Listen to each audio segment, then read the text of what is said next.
Open source research and investigation is the collection, evaluation, analysis, and dissemination of information from publicly available sources, such as the media, social networks, forums, and blogs, and using that for either intelligence purposes or as evidence to assist with investigations.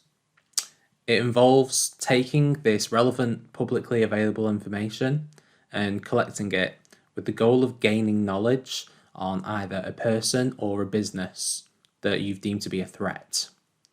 Open source information can be incredibly useful for an investigation.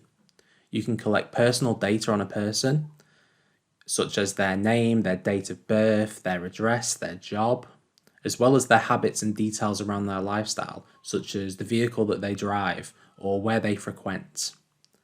Alternatively, when you're researching into a business, you might identify what that business does, where they're based, their staff size, who they employ.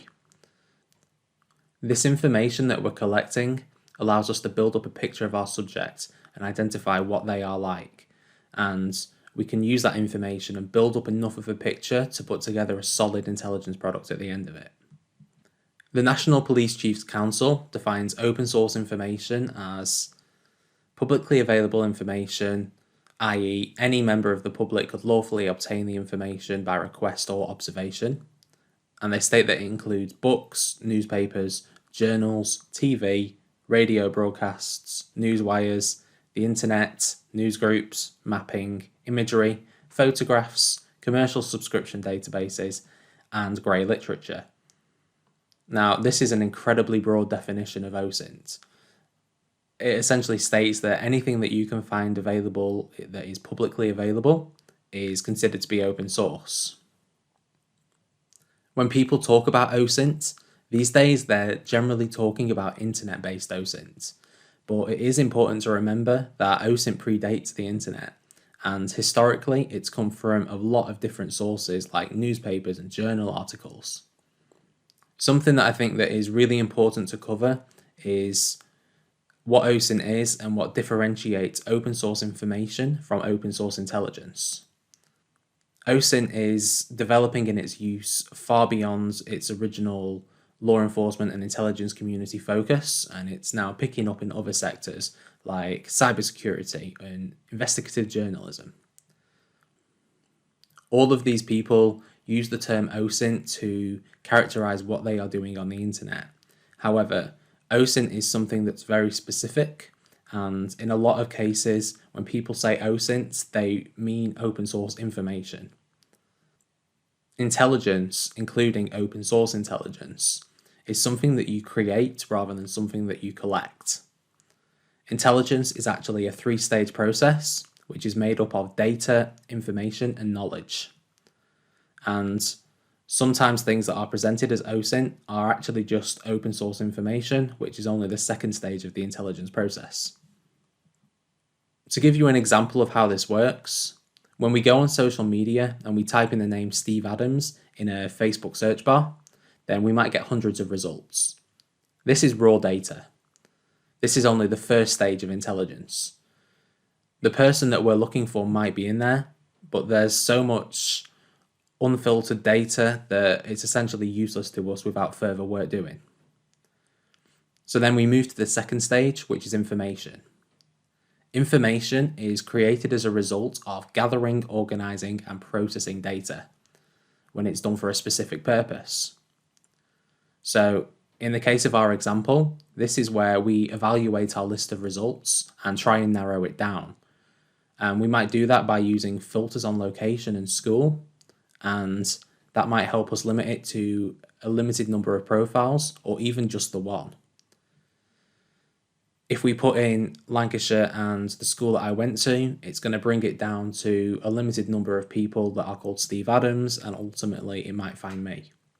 However, even if we end up with just one profile, then we still have to remember that this is still just open source information.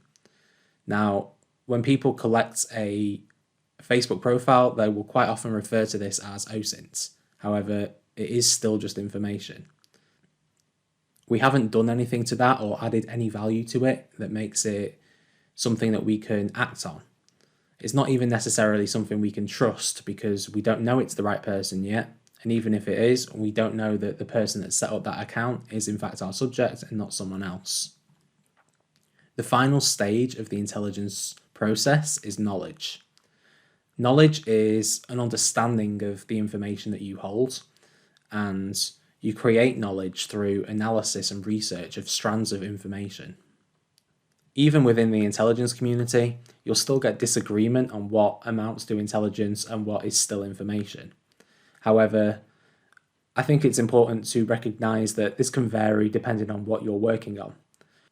So in the case of the example that I'm talking about, I would say that a full subject profile full of information that you've collected using the internet that has been corroborated by parallel sourcing it from different sites, and some open source, some quasi-open source, some quasi-closed source, then you can start to call that intelligence.